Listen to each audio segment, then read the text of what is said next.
Oui.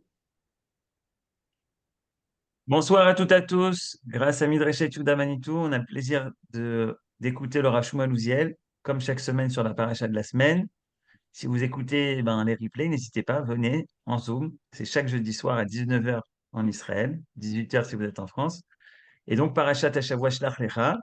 Rav Uziel, vous avez décidé de parler des explorateurs, bien sûr, mais l'optique de la Chassidoute.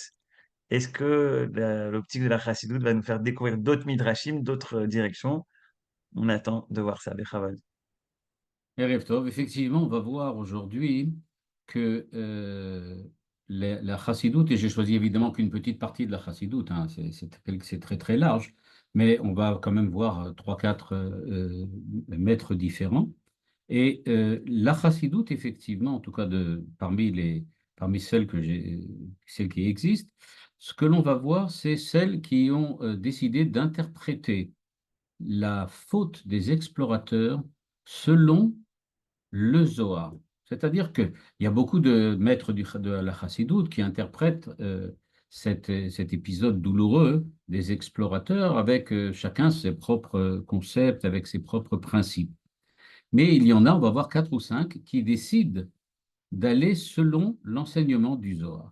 Alors pour cela, je vais vous montrer directement ce que le Zohar dit, et à partir de là, on va essayer de voir comment les maîtres de la Chassidoute décident d'interpréter ce Zohar, c'est-à-dire comment ils décident de lire le Zohar, parce que ça va nous permettre, premièrement, de découvrir des avis différents, ce qui est déjà très intéressant, et deuxièmement, ça va nous remettre un petit peu les pendules à l'heure, parce que aujourd'hui, et pas seulement aujourd'hui, on a beaucoup l'occasion d'entendre des expressions du style le Zohar dit, la Chassidoute dit, la Torah dit, etc., etc. C'est-à-dire, on peut dire comme ça, on généralise. Quelqu'un qui parle, donc, généralise l'avis de une personne, d'un maître, et il en fait la Chassidoute, la Torah. Et on va voir que le Zohar ne dit pas quelque chose de particulier parce que le Zohar dit ce que ceux qui le lisent, l'interprètent, en disent. Et on va voir que le même Zohar va être interprété de trois, quatre façons différentes par quatre maîtres différents. Ce qui nous demande évidemment de faire très très attention et de ne pas affirmer le Zohar dit. Il faut savoir d'après qui et comment. Et c'est en ça que c'est très intéressant de voir qu'en fait, la Torah et la Torah chez Béalpé, la loi, la Torah orale, c'est une Torah de vie, c'est-à-dire que chaque personne, chaque grand maître qui interprète le Zohar ou la Torah, y apporte sa propre contribution. C'est ce qui fait précisément que l'évolution de la Torah chez Béalpé est tellement, on peut dire, émouvante de ce point de vue-là. Alors, on va commencer directement par le Zohar. Le Zohar démarre. J'espère que c'est assez grand pour être lu même sur votre écran. Je vais peut-être encore l'agrandir un petit peu. Voilà. Le Zohar commence par interpréter le verset où il est écrit Kulam Anashim Raché Bene Israël Ema. C'est-à-dire que l'épisode des explorateurs se termine, enfin pas l'épisode entier, mais la nomination des explorateurs se termine par un verset qui dit que tous les explorateurs étaient rachés béné Israël, c'est-à-dire les dirigeants des enfants d'Israël, les princes des tribus. Et quand on lit ce que le Midrash comprend de ce verset, on voit la chose suivante, ligne 4. Kulam Anashim, qu'est-ce que ça veut dire Anashim? Raché béné Israël. Anashim be'ota sha'a ayu kulam tzadikim. C'est-à-dire qu'au moment de l'envoi des explorateurs, nous dit le Midrash, en interprétant ce qui est écrit dans la Torah, eh bien, kulam tzadikim, ils étaient tous des justes. Comme il est écrit, Bechar lanu anashim, c'est eux aussi étaient tzadikim. Donc, si on prend ça comme la base de ce que la Torah nous dit, il faut donc comprendre que les Rachés Béné Israël, les princes, les explorateurs, étaient tous des tzadikim.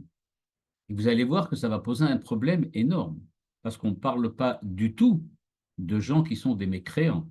On parle de tzadikim qui sont partis en exploration pour voir comment les enfants d'Israël doivent conquérir la terre de Canaan. Le Zohar qui a été traduit, que j'ai traduit ici, enfin à partir d'une traduction qui existe, à la ligne 6, interprète lui aussi le verset. Kulam Anashim, ligne 6, en jaune.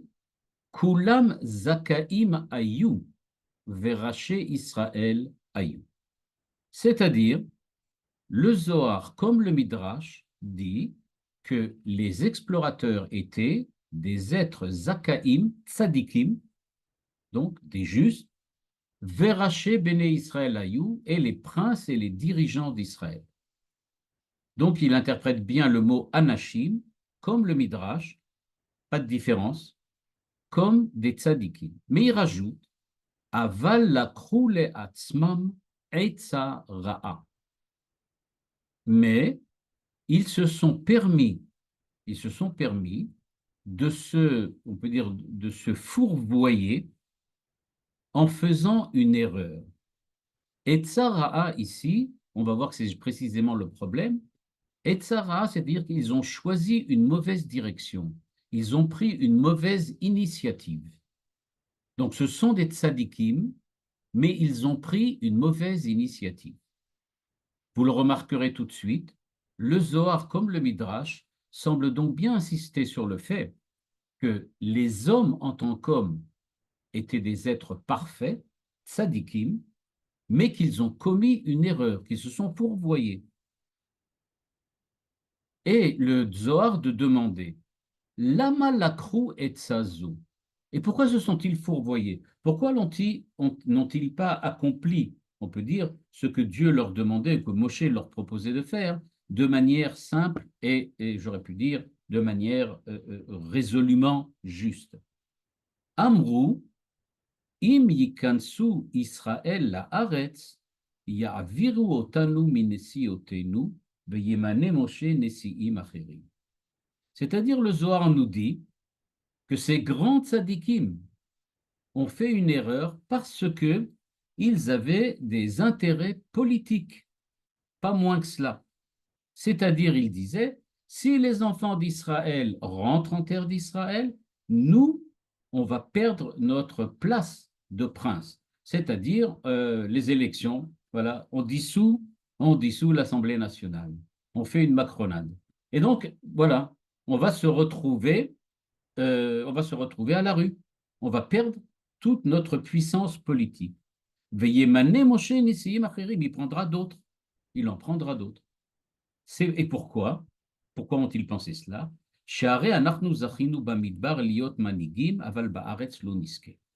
Parce que tant qu'on était dans le désert, nous sommes les dirigeants d'Israël, mais quand on sera en rentrée, on ne le sera plus.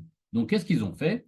Ils ont décidé, c'est-à-dire ils ont décidé qu'ils vont donner un mauvais conseil aux enfants d'Israël pour empêcher les enfants d'Israël de rentrer en terre d'Israël, et grâce à cela, eux continueront à rester les princes d'Israël.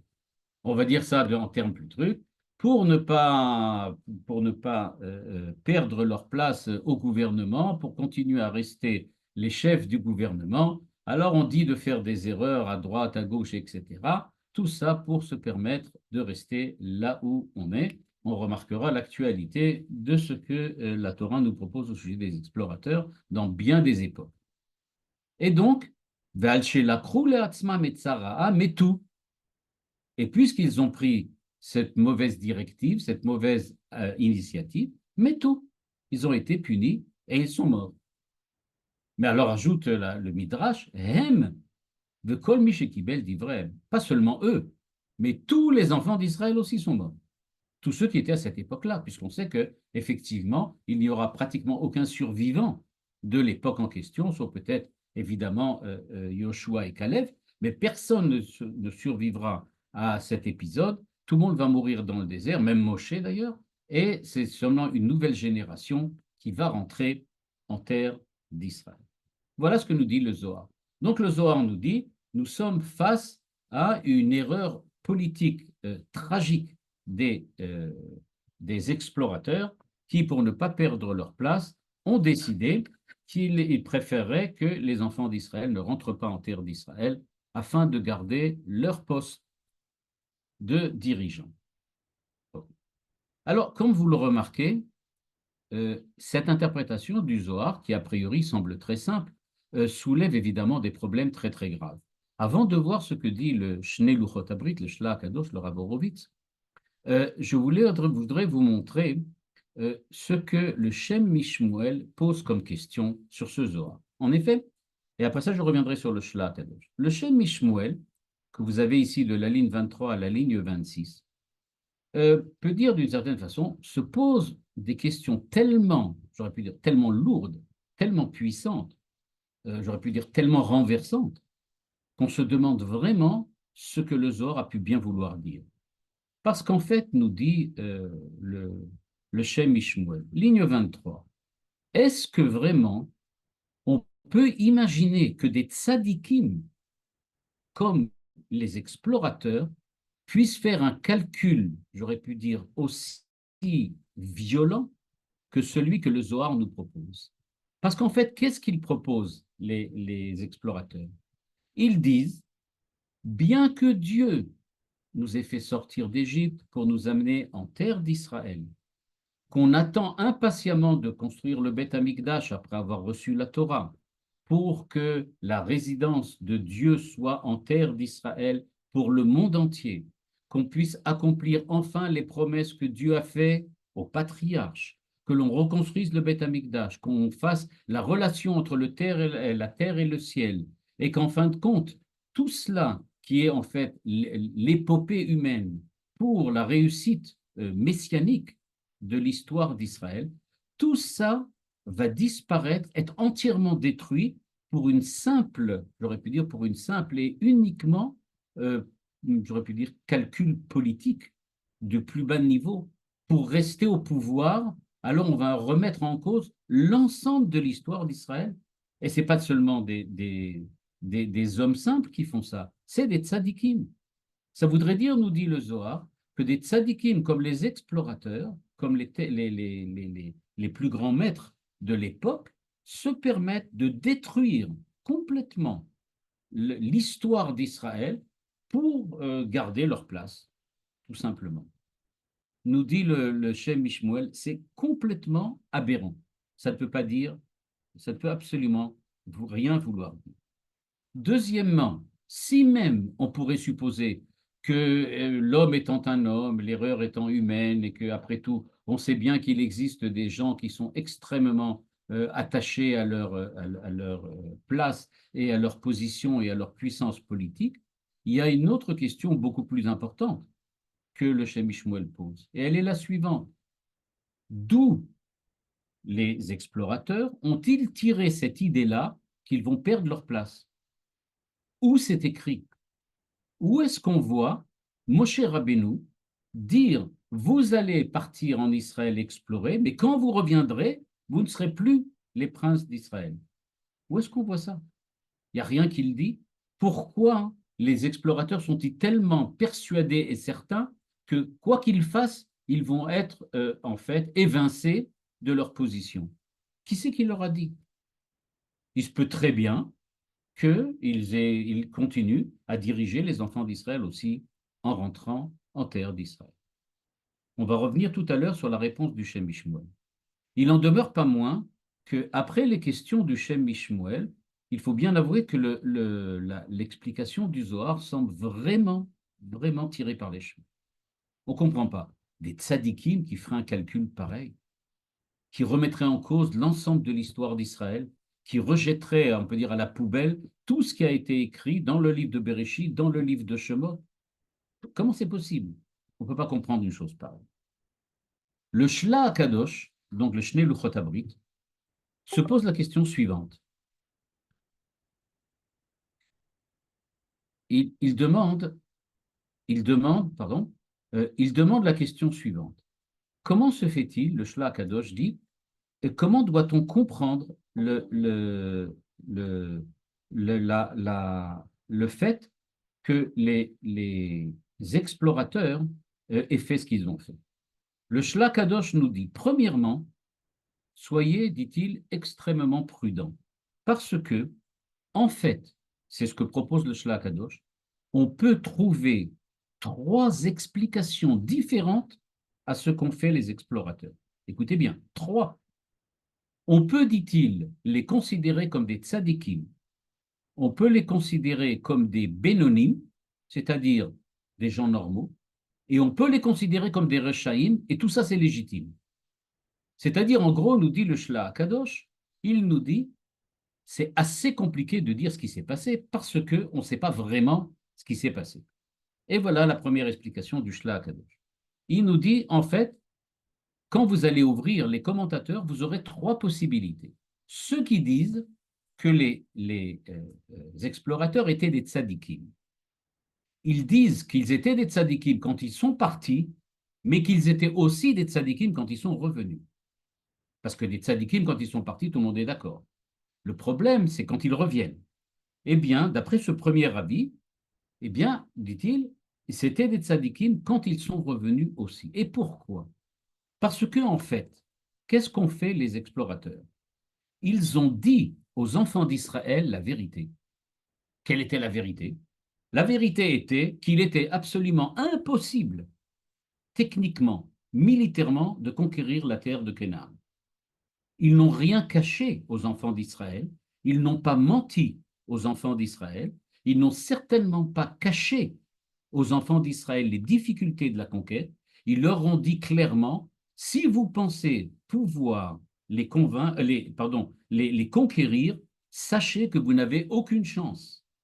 Ce qu'on a vu là-bas, ce sont des gens exceptionnels, des soldats et des militaires exceptionnels, et que vous n'avez aucune expérience suffisante pour arriver à les vaincre. Et alors, comment se fait-il que les enfants d'Israël ont paniqué? Ben, c'est normal, parce qu'ils n'avaient aucune chance. C'est tout à fait normal. Alors, en quoi les explorateurs ont-ils fauté? Ben, ils n'ont pas fauté. Tout simplement, ils sont revenus et ils ont dit aux enfants d'Israël, vous n'avez aucune chance sans l'aide de Dieu. C'est ce que dit le Shla Kadosh, d'après ceux qui pensent qu'ils étaient des tzadikim.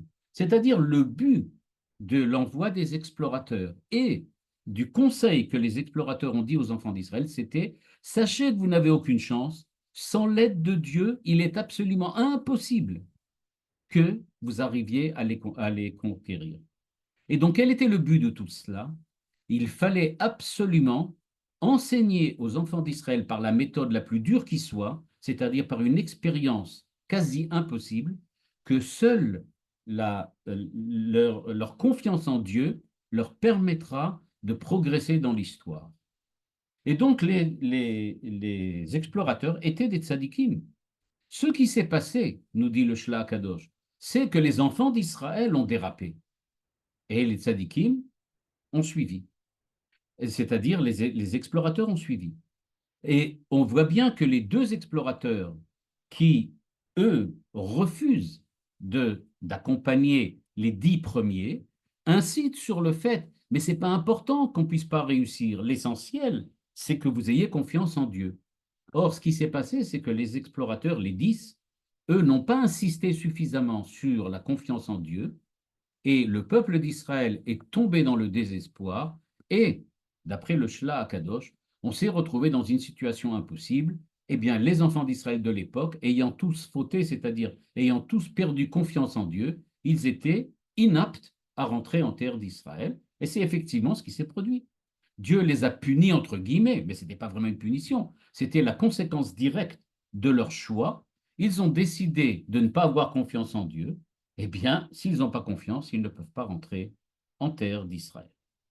C'est le premier avis du Shla Kadosh, c'est-à-dire il dit, voilà, si vous considérez les explorateurs comme des tzadikim. Je suppose que vous avez rarement entendu une telle explication sur les explorateurs, qui en général sont toujours considérés comme ceux qui se sont trompés. Ben, le Shla Kadosh nous dit, non, non, non, non, ils ne sont pas trompés. On peut les interpréter comme des tzadikim, et sans faire d'erreur.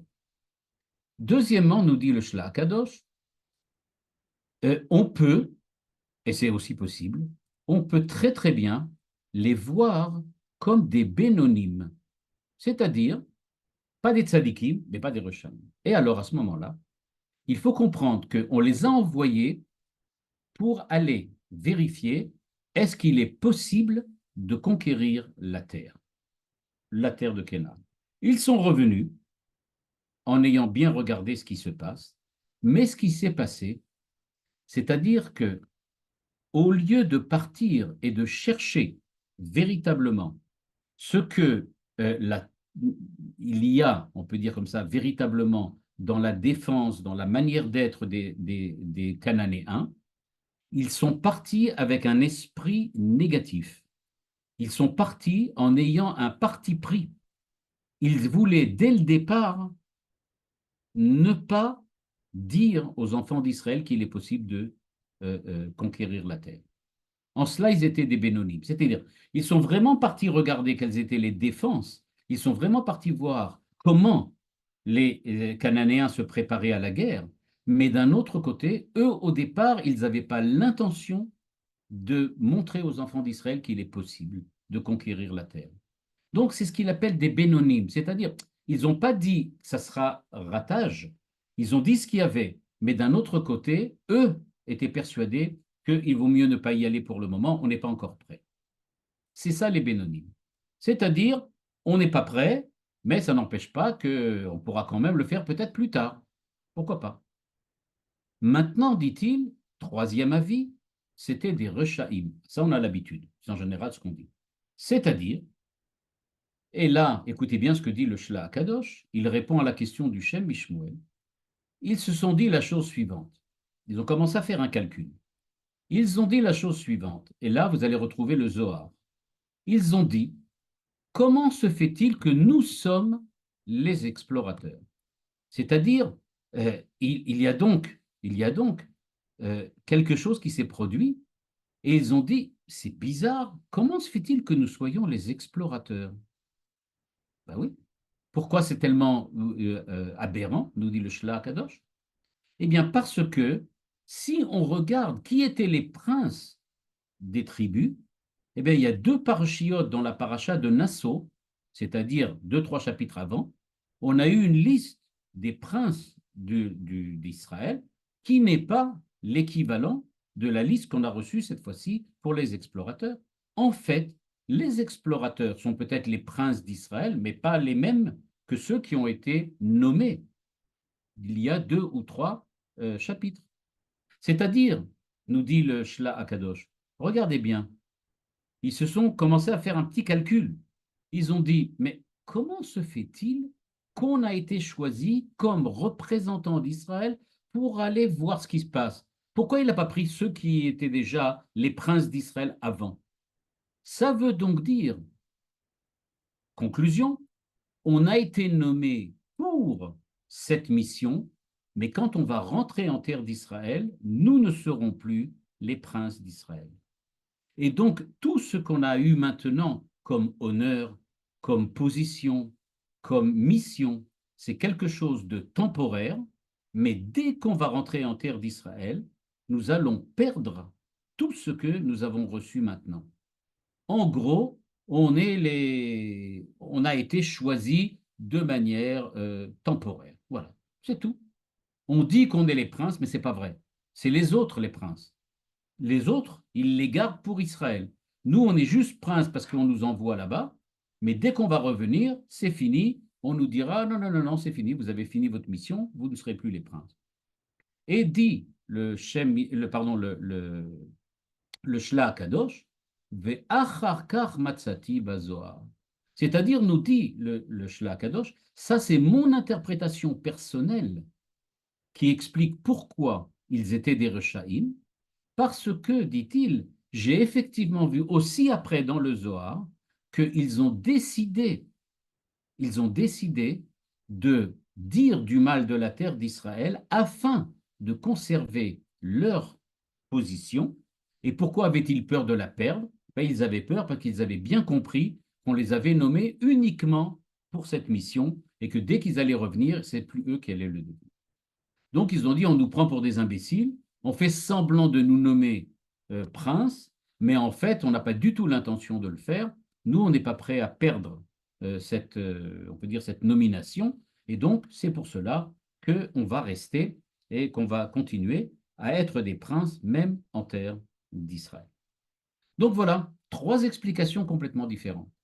Soit c'était des tzadikim qui ont dit la vérité pour permettre aux enfants d'Israël d'acquérir la confiance en Dieu, mais les enfants d'Israël ne l'ont pas fait. Soit c'était des rechaïm qui, comme le dit le Zohar, ont décidé de dire du mal de la terre afin de rester en place. Soit c'était des bénonymes, c'est-à-dire on leur a demandé d'aller voir ce qui se passe. Eux, ils sont partis voir, mais en fin de compte, ils se sont créés eux-mêmes une opinion sur ce qu'il faut faire et ils ont essayé de faire passer, malheureusement avec succès, leur opinion personnelle. Et à la suite de ça, il y a eu la catastrophe. C'est les trois manières de voir et de lire ce que les explorateurs ont fait.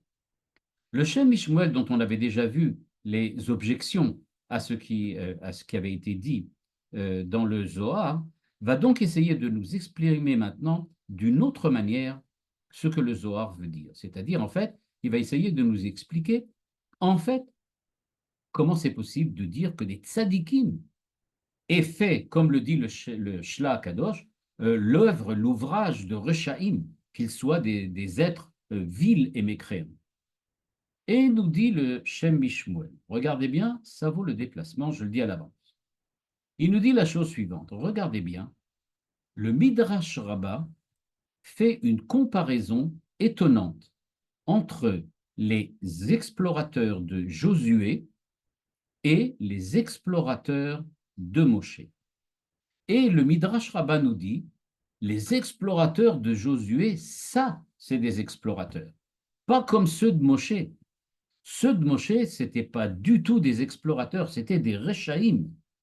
Alors que les explorateurs qu'avait envoyé Yoshua, ça, c'était vraiment des explorateurs. Et quelle est la différence entre eux? Regardez à la ligne 28.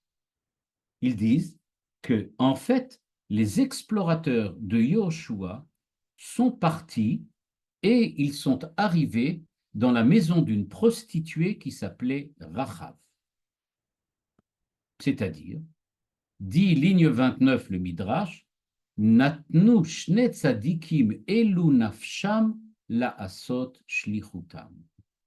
C'est-à-dire, nous dit le Midrash, les explorateurs de Yoshua, de Josué, sont partis et ils se sont sacrifiés, et dit le Midrash, ils ont sacrifié leur âme pour réussir la mission qu'on leur avait demandé d'accomplir.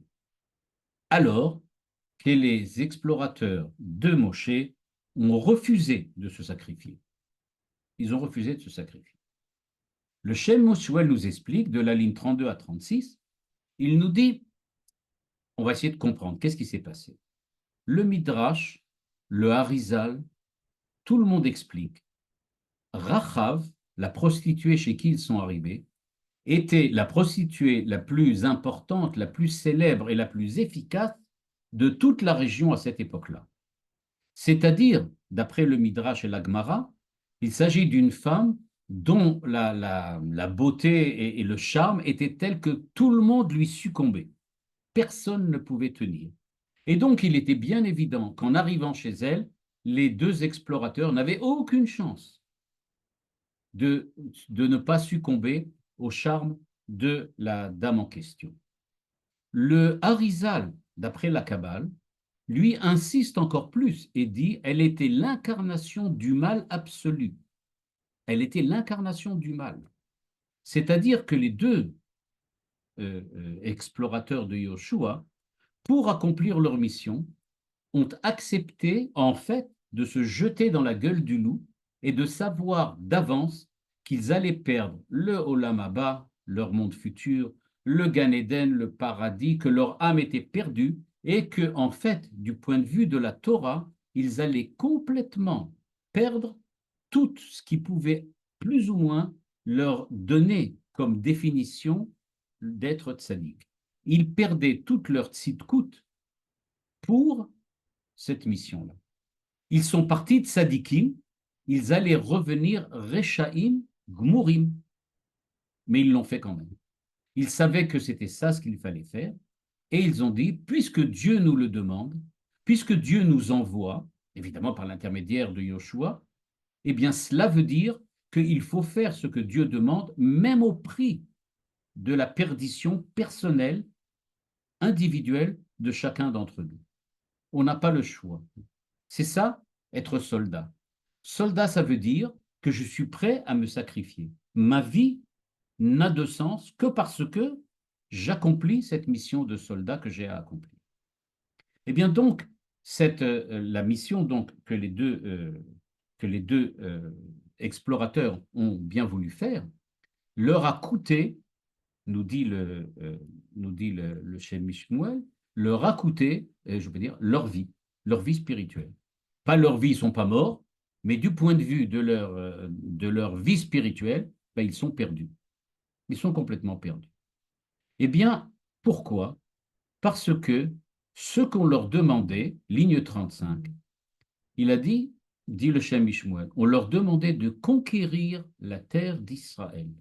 Conquérir la terre d'Israël. Il dit, face à la conquête de la terre d'Israël, en metziut nefesh nershevet metziut klal, ve'akol nitra bishvil tzorer gavor. C'est-à-dire, dit-il, quand on est dans un process dans lequel on est en train de conquérir la terre d'Israël, il ne faut faire aucun calcul personnel de est-ce que j'aurai le Olam Haba ou j'aurai pas le Olam Haba. Je ne veux pas faire évidemment de parallèle avec ce qui se passe aujourd'hui, vous le ferez vous-même. Et donc, ce que nous dit le Shem Mishmuel, c'est que la conquête d'Israël ne doit pas prendre en compte à aucun moment que ce soit le fait que tu vas, oui ou non, rester religieux ou pas rester religieux. Ton Olam Haba n'a rien à voir avec cela. On doit conquérir la terre d'Israël, alors on le fait quoi qu'il arrive, même si c'est au prix du Olam Haba. Et ce n'est pas ce qu'ont fait les explorateurs de Moshe. Les explorateurs de Moshe, ce qu'ils ont fait au contraire, et c'est ce que nous a dit le Zohar justement. Le Zohar nous dit ils ont fait un calcul. Ils ont commencé à dire on va perdre notre position, on va perdre ce qu'on avait. Eh bien, dit le Shem Mishmuel, c'est ça le problème.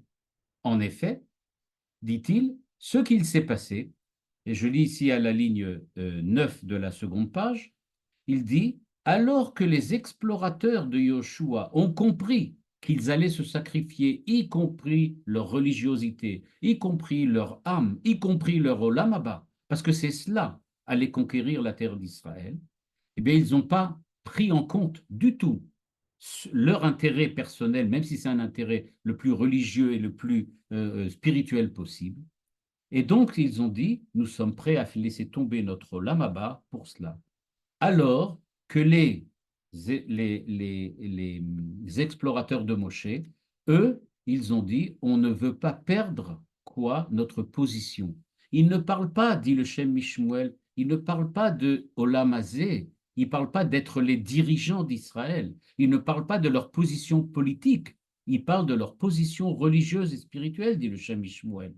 C'est-à-dire, ils disent, on ne veut pas perdre notre Olam Haba, on ne veut pas perdre le Gan Eden, on ne veut pas perdre notre religiosité pour cette histoire de mission et de conquête. Nous ne voulons pas.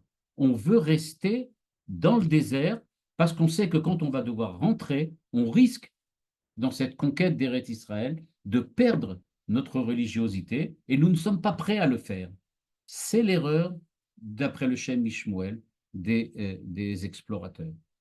Et donc, nous dit-il, quand ils sont effectivement, le Zohar nous dit qu'ils ont fait un calcul, c'est de ce calcul dont il s'agit. Ce n'est pas un calcul de position politique, ce n'est pas un calcul de place, de salaire et de kavod et d'honneur, mais au contraire, c'est quelque chose de profondément religieux parce que, dit le Shem Mishmuel, le Zohar nous enseigne que c'était des tzadikim. C'est justement parce qu'ils étaient tzadikim que ça n'a pas marché. Parce qu'ils étaient tzadikim, pour eux, le Olam Haba était plus important que la conquête d'Israël. Mais Dieu a bien expliqué, on va faire la guerre. Quand on fait la guerre, ce qui est important, c'est de réussir la conquête. Ce n'est pas d'avoir le Olam Haba. Le Olam Haba ne nous intéresse pas ici. Ce que l'on fait, c'est de réussir et de... ton olam haba, tu t'en occuperas à un autre moment. Pour le moment, il n'y a pas d'autre choix. Et comme le dit ici, il y a donc quelque chose de très grave qui s'est produit. Et il ne s'agit pas du tout, donc comme quelqu'un le propose, d'être fonctionnaire, etc. Non, non, non. Ce qu'ils veulent, c'est le olam haba. On veut rester des bons juifs. On veut rester des bons juifs. La réponse, dit le Shem Mishmuel, c'est que ce n'est pas ça ce qu'on te demande. Dieu ne te demande pas de rester un bon juif. Il te demande de rester un bon juif, mais d'aller te battre, d'aller conquérir la terre d'Israël, d'aller prendre aux Cananéens la terre d'Israël, parce que c'est ça la promesse que j'ai faite aux Avot, à Avraham, Yitzhak et Yaakov. Et donc tu vas le faire. Et commence pas à prendre en compte, mais oui, mais je risque de perdre. C'est pas ton problème. On pourrait rajouter ce que disait le Shlach Kadosh, et confiance en Dieu. Et confiance en Dieu. Tu vas le faire et tu perdras pas. Personne n'a dit que tu vas le perdre. Qui te dit que tu vas le perdre? Peut-être que pas. C'est pas ton calcul. Toi, tu dois pas le faire. Je rappelle que les deux explorateurs de Yoshua n'ont rien perdu. Ils sont restés des tzadikim. Donc, c'est possible de le faire. Mais eux n'ont pas voulu prendre le risque. Ce qu'on leur dit, aie confiance en Dieu et tu pourras prendre même un risque. C'est vrai. Tu vas prendre un risque. C'est pas grave. Prends le risque, ça va marcher quand même. C'est ce que nous dit le Shem Mishmor. Le Sfat Emet, donc, alors le Sfat Emet, évidemment, c'est début du XXe siècle, nous dit, il commence aussi par de rapporter le Zohar en question, la même chose exactement, et donc il nous dit à la ligne 13, donc a priori, dit le Sfat Emet, ce que l'on voit, Kol ma she'amru ameraglim aya ba'avur klalut bene Israël. וכיוון שנבחרו להיות שלוחי בני ישראל, ודאי הם בטלים אל הציבור, ואיך נוכל לומר עליהם שדיברו מחמת נגיעות עצמותם? Lui aussi pose la même question, d'une manière un peu différente. Il dit, en tant que représentant d'Israël, ce qui leur importe, c'est évidemment ce qui va arriver aux enfants d'Israël. Et puisqu'ils sont au service d'enfants d'Israël, on ne peut pas supposer que leurs calculs sont un calcul mesquin et s'ils vont rester ou pas dans leur position politique. Et donc, nous dit-il, il faut savoir. Là, écoutez bien, c'est aussi assez renversant. Le Sfat Emet nous dit, quand le Zohar nous dit, nous sommes les dirigeants. Je voudrais vous remontrer le texte, la traduction, pour que vous voyez comment le Sfat Emet va interpréter le texte. Regardez ce que dit ici. Il dit, Kulam anashim, kulam zakaim, kulam vayu raché Israël ayu. Regardez bien. Kulam anashim, kulam zakaim ve raché Israël ayu. Kulam. Le Sfat Emet, vraiment dans un commentaire, dans une interprétation vraiment renversante, il nous dit qui c'est Kulam? Qu'est-ce que ça veut dire? Nous sommes ici les dirigeants et plus tard nous ne le serons pas. Eh bien, nous dit-il, il faut bien lire le texte. Ce qui est écrit, c'est que tous les enfants d'Israël à cette époque, qui s'appelle Dordéa, la génération de ceux qui connaissaient, qui avaient la connaissance de la Torah, qui ont assisté aux 10 commandements, qui ont assisté au passage de la mer Rouge, tous étaient des tzadikim. Tous étaient des tzadikim. C'est-à-dire, ils étaient tous au niveau de Réchim, de Roche. Ils étaient tous des êtres et d'exception. Et en tant qu'être d'exception, nous dit-il, eh bien, il était évident qu'ils étaient des tzadikim. Par contre, dit-il, tant qu'on est dans le désert, nous sommes tous des tzadikim, mais quand nous allons rentrer en terre d'Israël, qu'est-ce qui va se passer? Eh bien, chacun d'entre nous va devoir reprouver qu'il est tzaddik. Et là, très certainement, certains vont réussir, d'autres moins. C'est cela ce qu'ils ont dit. Ils n'ont pas dit nous avons peur de perdre notre place à l'intérieur de l'établissement. Ils n'ont pas dit nous avons peur de perdre la position du point de vue politique que nous avons acquis. Ils disent l'ensemble du peuple d'Israël, et pas seulement nous, parce que nous sommes tous dans cette situation-là, nous sommes tous des tzadikim, et maintenant l'entrée en terre d'Israël va faire que nous allons perdre on peut dire, cette perfection qui était celle que nous avons reçue dans le désert. Et donc, dit-il, il n'y a pas de possibilité de rester dans la perfection que nous avons maintenant dans le désert. C'est cela ce qu'il reproche à l'entrée en terre d'Israël. Et donc, ils disent, nous refusons, et pas seulement nous, tout le monde, là, ce qui va se produire, tous les enfants d'Israël, et pas seulement les explorateurs, vont dire, nous refusons de rentrer en terre d'Israël, nous préférons rester tzadikim dehors que de rentrer à l'intérieur et de perdre la perfection que nous avons acquis tant que nous étions à l'extérieur. Eh bien, nous dit le Sfat Emet, c'est précisément cela l'erreur, pas seulement des explorateurs, mais de l'ensemble du peuple d'Israël. Et c'est pour ça qu'ils ne sont pas rentrés effectivement en terre d'Israël. Ils ne sont pas rentrés, pourquoi? Parce qu'ils étaient incapables de rentrer. Et il nous dit à la ligne 20, Be'al kocho à Adam Nivra. Dieu ne te demande pas ce que tu préfères. Dieu ne te demande pas ce que tu aimes, ce que tu veux, ce que tu voudrais. Dieu te demande Ayalaem levatel atzmam laasot ratson abore yitbarach. Demande de rentrer, alors tu rentres. C'est pas à toi de faire des calculs. Je veux rester tzaddik, je veux pas rester tzaddik. Il dit non, c'est pas ton problème ça. C'est pas à toi de décider si tu veux ou tu veux pas rester tzaddik.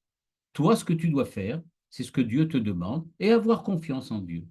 C'est-à-dire que le Sfat Emet aussi interprète le Zohar dans une manière de voir qui ressemble beaucoup à celle du Shem Mishmuel, mais en rajoutant que ce n'est pas seulement les explorateurs qui ont décidé de rester tzadikim, mais l'ensemble du peuple aussi. Tout le monde a décidé de rester tzadik. Et c'est pour cela que ça n'a pas marché, et c'est pour cela que Dieu a décidé, en fin de compte, de punir l'ensemble de ce qui s'est passé.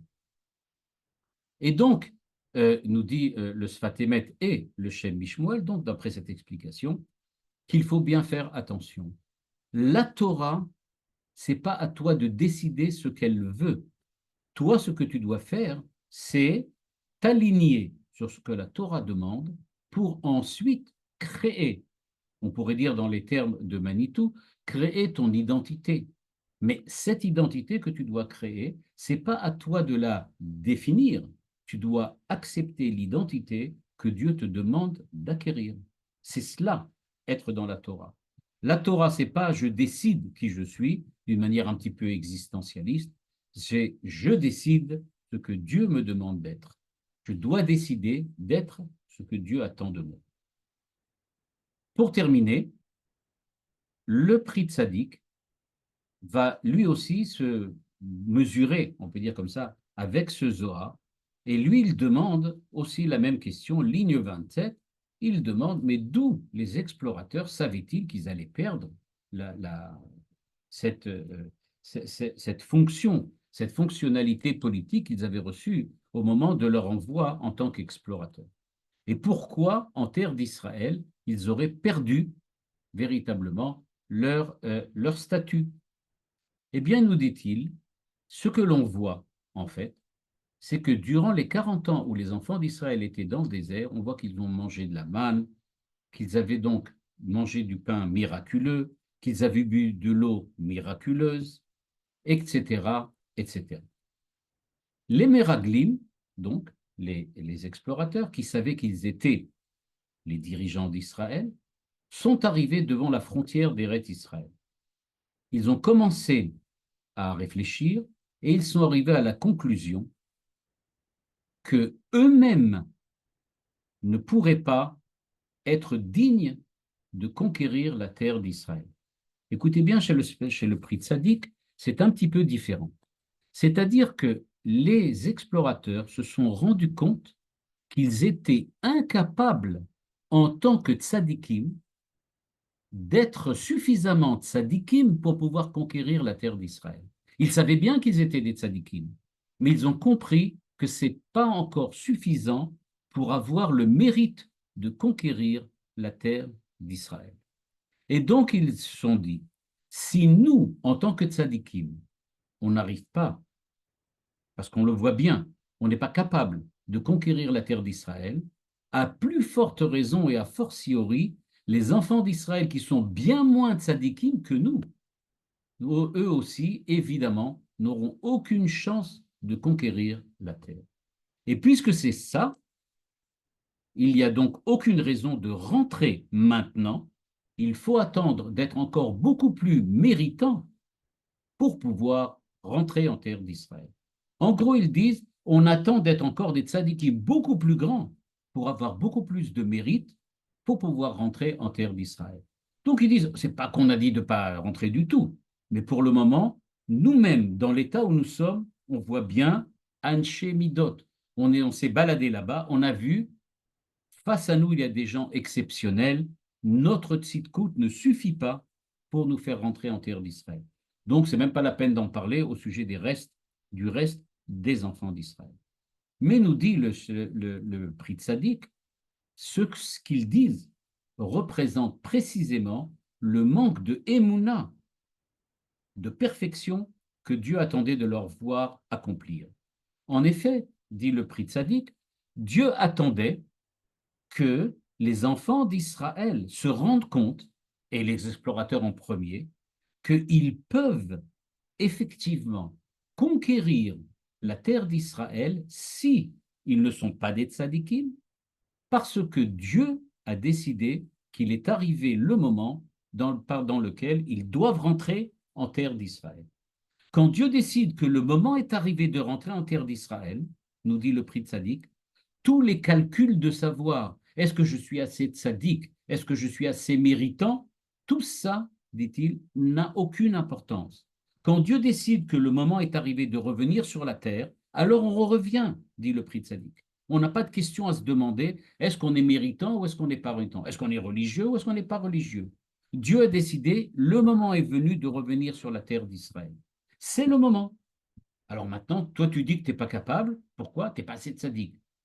Comment pourrait-il un type pas religieux, pas suffisamment religieux, prendre une arme et maintenant commencer à conquérir la terre d'Israël? C'est sûrement pas le moment. Il faut attendre qu'on soit beaucoup plus religieux que ça pour pouvoir conquérir la terre. Le prix de Sadiq dit, il n'en est pas question, c'est pas du tout ce qu'on te demande. Dieu a décidé que c'est le moment, tu es à la frontière, on a envoyé les explorateurs sont revenus, ils devaient dire, ça va être difficile, mais Dieu a dit que c'est le moment. Eh bien, on rentre et on va le faire. On ne fait pas de calcul, est-ce que je suis assez tzaddik ou est-ce que je ne suis pas assez tzaddik? Vous voyez la différence avec le Sfat Emet. Le Sfat Emet a dit c'était pas exactement, c'est pas qu'on vérifie si on est assez tzaddik ou pas, mais c'était on veut rester tzaddik à l'extérieur alors qu'on va rentrer, on va perdre. C'est pas ça, dit le prix tzaddik. Le prix tzaddik dit non, c'est pas qu'ils voulaient rester tzaddikim dehors et ils avaient peur de devenir pas tzaddikim quand ils vont et de devenir des rechaïm dedans. Non, ils ont fait un autre calcul. Ils ont dit on n'est pas assez tzaddik pour rentrer. On attend d'être encore plus religieux, encore plus tzaddikim. Et à ce moment-là, on pourra rentrer. La réponse, elle est tu as perdu ta émouna en Dieu. Qu'est-ce que ça veut dire? Tu dois aller rentrer en Israël parce que Dieu te le demande. Et pourquoi il te le demande maintenant? Ben, quand tu le rencontreras, tu lui demanderas. C'est lui qui a décidé quand est-ce qu'il faut rentrer. Et pourquoi? Parce que, dit le prix tzaddik, et là c'est aussi extrêmement renversant, il nous dit regardez bien.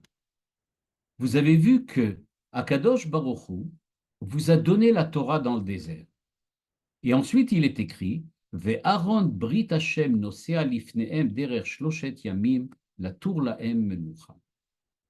C'est-à-dire que l'arche de la Torah avançait avec 3 jours d'avance sur les déplacements des enfants d'Israël. C'est-à-dire, dit le prix Tzadik, Akadosh Baruch Hu a voulu que la force de la Torah, c'est-à-dire la Torah qui est dans l'arche, okay, soit précisément ce qui vous permet de devenir suffisamment tzaddik et méritant pour ensuite rentrer en terre d'Israël.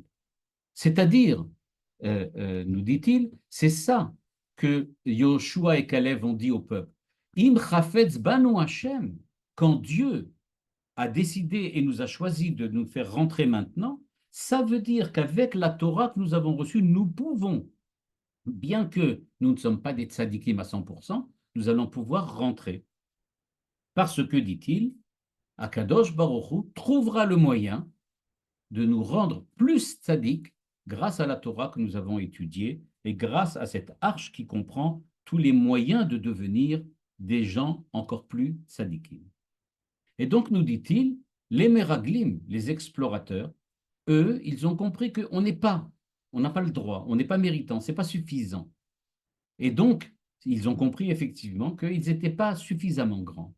Mais il n'en demeure pas moins que, d'après le prix de Sadiq, Akadosh Baruch Hu dit, c'est pas à vous de faire ce calcul, étudiez la Torah, et vous verrez qu'Akadosh Baruch Hu vous donnera la force, le mérite de pouvoir acquérir la terre d'Israël.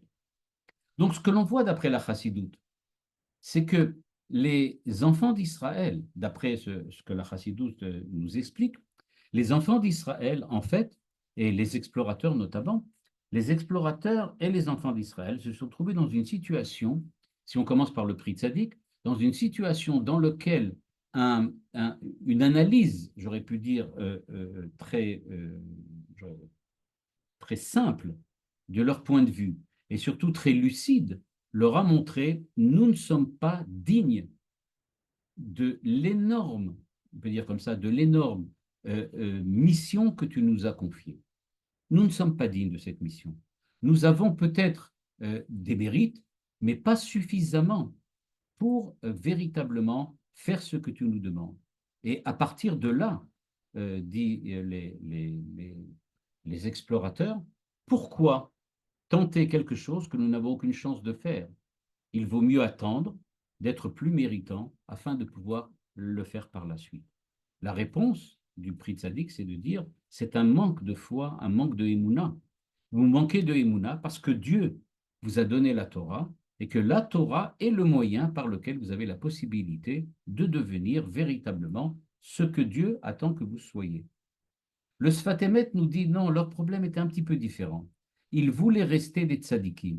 Ils voulaient rester véritablement, non seulement eux, mais aussi le peuple d'Israël. D'après le Shem Mishmuel, c'est seulement eux. Ils veulent rester tzadikim, ils veulent rester à leur niveau. Ce qui leur importe, c'est le Olam Haba, c'est la réussite personnelle face à Dieu, la relation personnelle qu'ils ont avec le Créateur. Et pour pouvoir préserver cette relation personnelle qu'ils ont avec le Créateur, ils sont prêts à faire beaucoup d'efforts, mais pas à se mettre en danger. Et donc, dit-il, on n'est pas prêt à perdre ce que nous pouvons acquérir individuellement pour aller ensuite euh, euh, conquérir le pays. Comme quelqu'un le dit, oui, il voulait rester dans la yeshiva. Il voulait rester dans la yeshiva. Ce que, par exemple, pour ceux qui l'ont connu, Jean Zaklad, pour ceux qui l'ont connu, dans un de ses livres, dit que ça ressemble à des joueurs de rugby qui jouent au rugby sur le truc, mais ils se font blesser. Comme on sait, au rugby, c'est un sport assez violent, et très souvent, il y a des joueurs qui sont blessés. Et donc, ils vont dans l'infirmerie, là-bas, on les soigne, et au moment où ils sont déjà en bonne forme, ils peuvent ressortir, on leur dit, bon, bah, remontez sur le terrain, ils disent, non, non, non, non, non, non. Sur le terrain, on se fait blesser, sur le terrain, on se fait mal, sur le terrain, on reçoit des coups. Nous, on est très bien dans là, pourquoi aller là-bas? Autant rester dans l'infirmerie. Et la réponse est évidemment, vous êtes des joueurs de rugby, vous n'êtes pas là pour rester dans une infirmerie, vous devez aller sur le terrain. Eh bien, c'est ce que dit en fait le Sfat Emet et le Shem Mishmuel quand ils disent, bah, ils ne veulent pas aller se battre, ils veulent pas aller, mais c'est ça ce qu'on vous demande. Précisément, toute la Torah, toute la Tzidkou, tout le Olam Haba, c'est précisément la façon dont vous allez pouvoir réaliser ça dans le cadre de la terre d'Israël. Le Shla Kadosh nous avait prévenu, il nous a dit, vous savez, en fin de compte, il y aura toujours trois manières de voir qui étaient les explorateurs.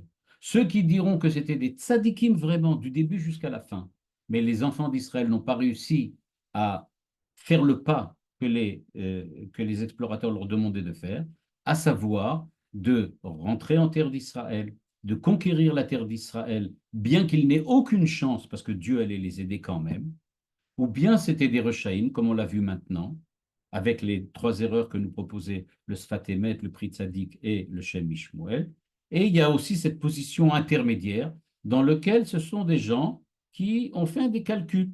Ils ont fait des calculs, c'est-à-dire ils ont décidé de ne pas proposer aux enfants d'Israël d'entrer en terre d'Israël parce que eux sont intéressés à ce qu'ils continuent à diriger le peuple d'Israël, puisque tant qu'ils sont dehors, c'est eux qui resteront les maîtres, on peut dire comme ça, de la politique, mais que dès qu'ils rentreront, ce seront certainement les autres princes qui redeviendront princes d'Israël.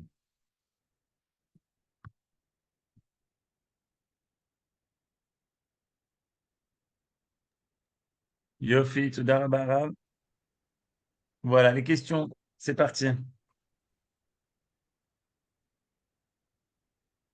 Ravosiel, j'ai pas compris la différence entre les Bénonymes et les Rechaïm. Les Rechaïm, c'est Oui. d'après le Shla, pas d'après le Shla. D'après le Shla, les Rechaïm, c'est comme on a vu, c'est-à-dire ceux qui se sont véritablement trompés, qui ont fait un calcul individuel à la place d'un calcul, j'aurais pu dire, global, universel. C'est ça les Rechaïm. C'est Alors que ceux les qui voulaient garder Benoni, leur place. C'est non, ceux c'est pas qui qu'ils voulaient. voulaient garder leur place, ils voulaient rester tzadikim.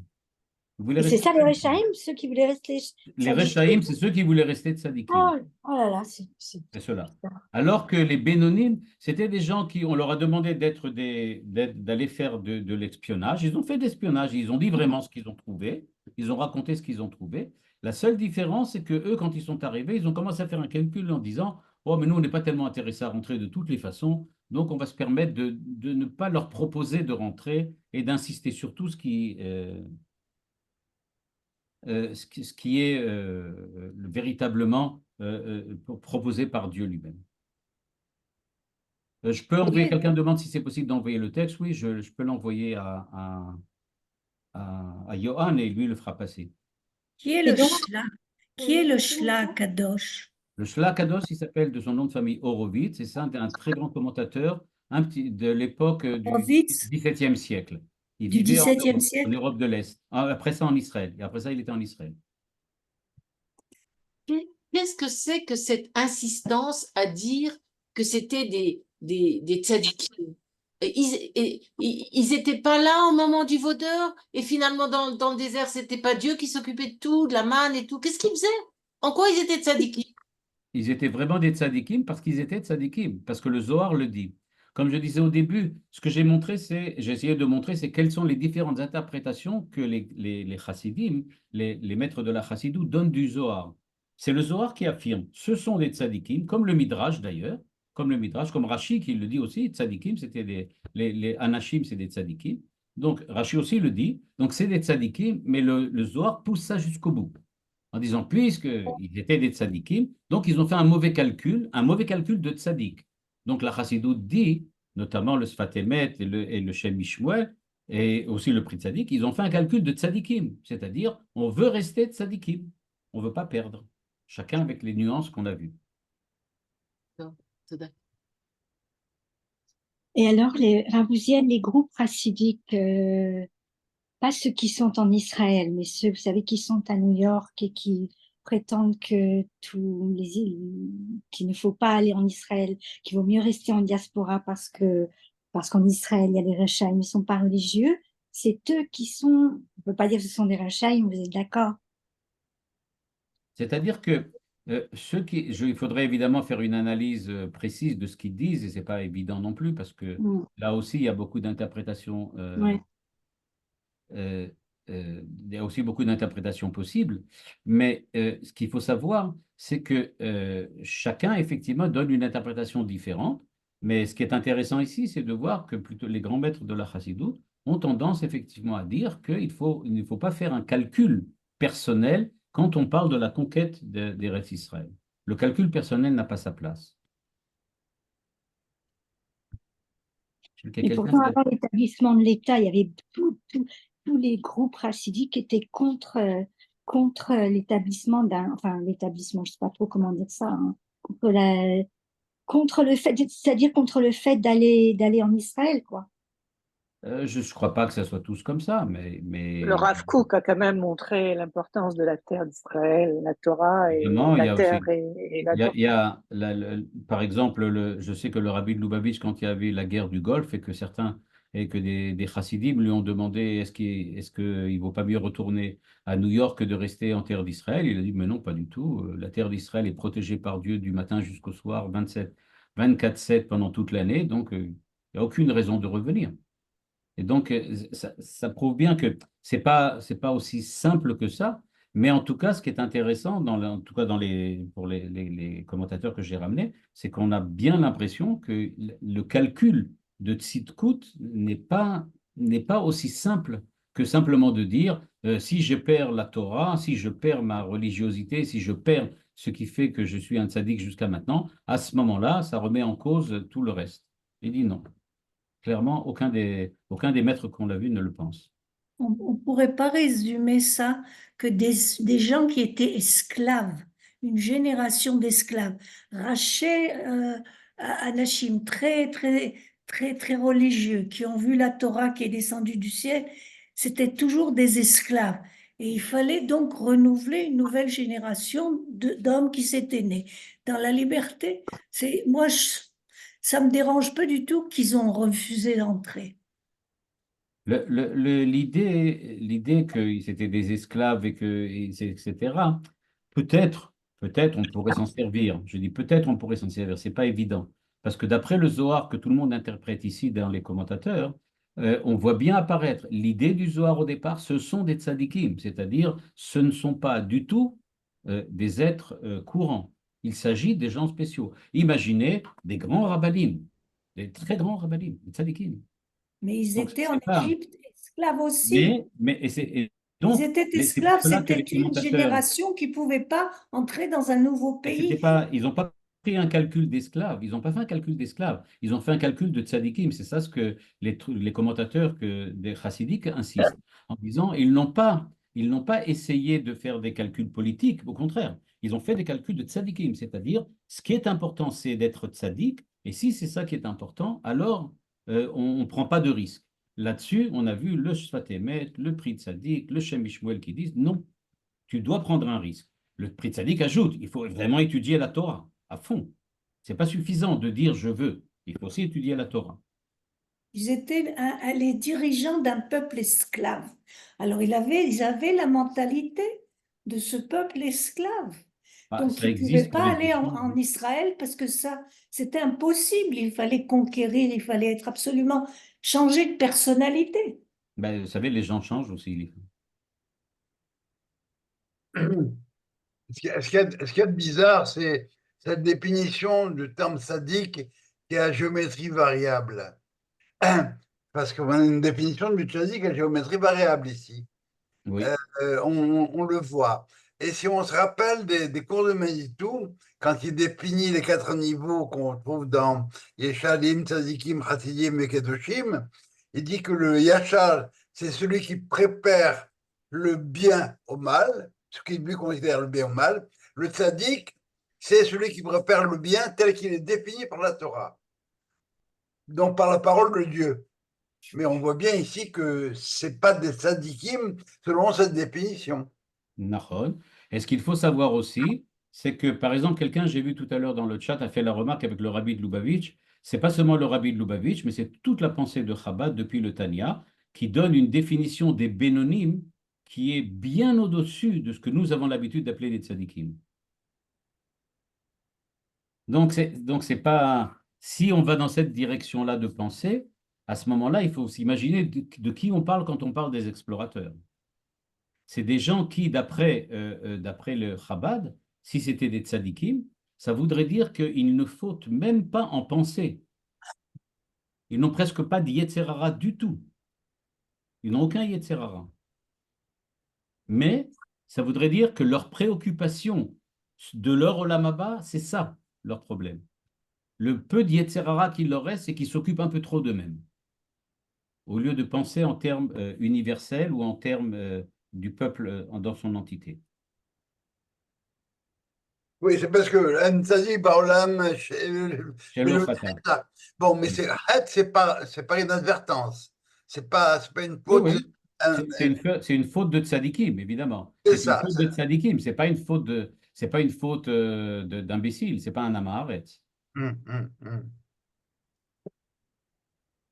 Bon, En ben, fait, ça nous rassure alors. On a peut-être une chance d'être dans ces catégories-là. Ah, c'est différent, c'est clairement différent. Merci beaucoup. Merci beaucoup, Ravouziel. Merci Il y a beaucoup. quelqu'un qui veut poser vraiment. une question. Une minute, oui. Il y a d'autres questions, je crois. Madame Drey. pense que, enfin, moi je vois comme les explorateurs qui sont le reflet de la population. Ce sont des parties, en fait, différentes sortes de personnes que l'on voit par rapport, à travers eux. Et c'est ça comme ça j'interprète, je ne sais pas ce que vous en pensez. L'idée, on peut dire comme ça, l'idée de base de tous les commentateurs qu'on a vu maintenant, les commentateurs chassidiques, c'est qu'il faut être extrêmement rigoureux. Et quand on parle, et quand le Midrash, et notamment le Zohar, disent qu'il s'agit véritablement de tzadikim, il faut prendre ça au sérieux. C'est ce qu'ils veulent dire.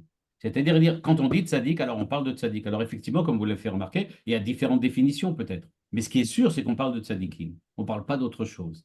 Et donc, il faut essayer de comprendre de manière complètement différente ce que, effectivement, la Torah dit. On parle de tzadikim.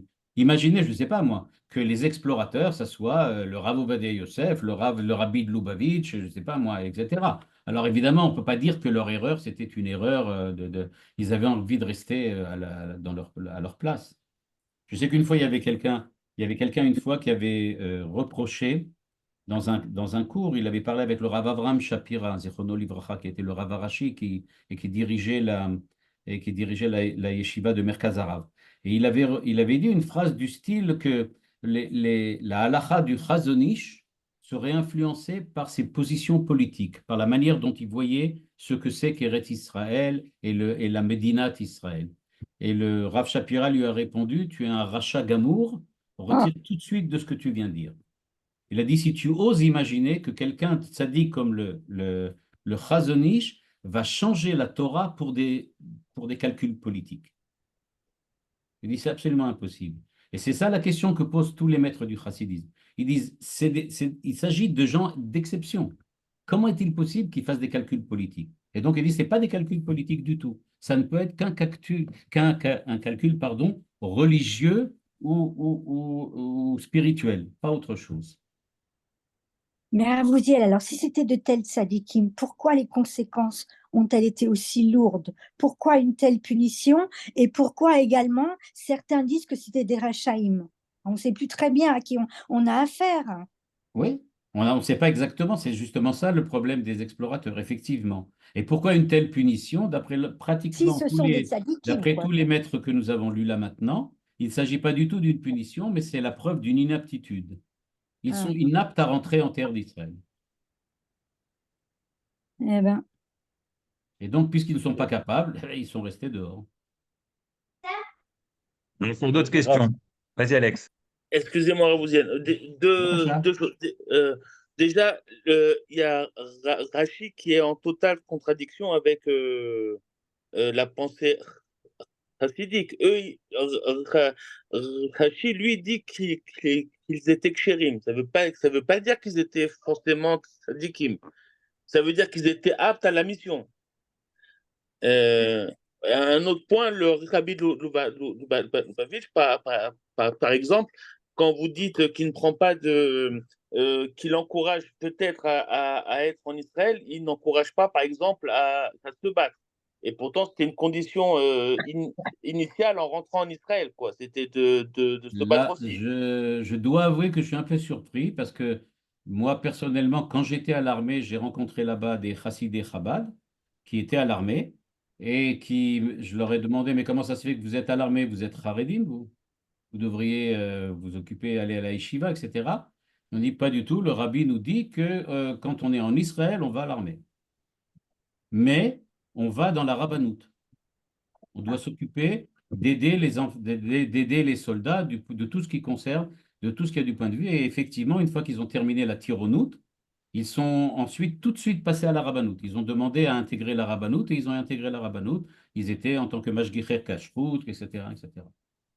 Donc il dit, c'est le rabbi de Lubavitch qui leur a dit. Je ne sais pas. En tout cas, c'est pas ce que j'ai entendu, voilà. Mais j'ai pas été vérifié. J'ai pas été vérifié. Ok, très bien. Voilà. Monsieur Benito, Peut-être ils se une battent question? pas au sens. Peut-être ils se battent pas en ce sens-là. Quoique je peux dire que j'ai un ami à l'époque qui était à la Yeshiva, qui était dans la Rabbanout, lui aussi. Et durant la guerre de Kippour, il a tué, je crois, 7 ou 8 soldats égyptiens. Il était dans la Rabbanout. Il était dans une tranchée. et il était le seul survivant quand les Égyptiens ont passé de l'autre côté. Et dans le bunker où il était le seul survivant, il était dans une tranchée et il savait qu'il allait y passer parce qu'il les entendait qui avançaient.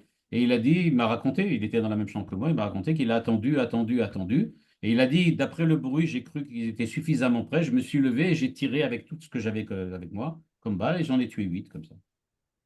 Mhm. Voilà. Donc voilà, un monsieur qui était dans la rabbanoute et il a quand même, il a fait un héros, un vrai héros. Est-ce que tu peux nous parler de Jean Zaclade? Alors, Jean Zaglade. Jean Zaglade, moi, je ne peux pas en dire grand-chose. J'ai eu l'occasion d'être son élève en classe de terminale en philosophie. En philosophie, il enseignait à l'école Yavne, il enseignait la philosophie. Mais il était tellement abstrait qu'à la fin de l'année, quand il a fait un cours sur la philosophie, il a demandé aux élèves qu'est-ce que vous voulez, quel sujet de cours vous voulez, et ils ont demandé de parler du suicide. Bon, moi, en général, comme j'étais à l'époque, je faisais des maths et de la physique, ça ne m'intéressait pas trop. Et donc, je n'écoutais pas ce qu'il disait, mais je me suis dit, bon, enfin, le suicide, hein, c'est intéressant, a priori. Donc, j'ai dit, bon, je vais rester pour une fois, je ne vais pas me mettre dans le fond de la classe, faire résoudre des problèmes de maths. Je vais rester devant, je vais écouter ce qu'il va dire. Et donc, j'ai écouté son cours et je dois bien avouer qu'au bout de 5 minutes, je comprenais vraiment rien, mais rien du tout de ce qu'il disait. Et à ce moment-là, un des élèves qui comprenait, qui était un des disciples de Jean Zaglade, a levé la main et a demandé, je n'ai pas tout à fait compris, est-ce que c'est le mélancolique qui se suicide ou le joyeux? Et donc j'ai dit, je vois que je ne suis pas le seul à rien comprendre, et donc j'ai dit, je vais aller faire des maths. Alors, il faut savoir que Jean Zaclade est arrivé à Orsay pour pouvoir convertir les Orséiens. Il était à 2 doigts de faire ses vœux perpétuels. Ah Et ben, il a rencontré Manitou. Ils se sont enfermés pendant 48 heures dans une chambre à Orsay. Et puis, en partant de là, il a dit, bon, je vais décider, je ne sais pas ce que je vais faire, mais je ne convertirai plus les Juifs. Et 2 ans après, il est allé faire une promotion à Orsay. Et puis, c'était le seul qui a vouvoyé Manitou toute sa vie. Voilà. c'était quelqu'un, je dis, moi, à l'époque, je ne l'ai pas compris, je l'ai beaucoup regretté parce qu'après ça, j'ai lu ses livres. Il a 2 livres qui sont sortis, un sur Esther et un sur la création, sur Dieu et de la femme. Il a écrit deux, un s'appelle Sur Dieu, sur la femme, et de Dieu, ça s'appelle, je crois, De Dieu et de la femme, 2 livres exceptionnels, vraiment 2 livres exceptionnels. Il y en a un troisième qui s'appelle L'Alliance, et il y a son livre, sa thèse, qui s'appelle Essai d'ontologie juive. Oui, oui, C'est un bouquin sur la Mishnah qui est très bien. Je ne le connais pas. Oui, je l'ai, j'ai le bouquin, voilà. Ah, c'est sûrement très. J'ai eu la chance, j'ai connu Zaclade. Ah, c'était quelqu'un d'exceptionnel, vraiment quelqu'un d'exceptionnel. Les démons de l'abstraction. C'est du travail. D'autres questions au propos du cours? Non. Bonsoir. Toda Rabba. Toda rabba, Rav. Surtout, Merci. תודה רבה, Merci. שבת שלום. שבת שלום. Shabbat shalom. חזק וברוך, תודה. ברוכים תודה תהיו. רבה. שבת שלום. יישר כוח. ברוכים תהיו.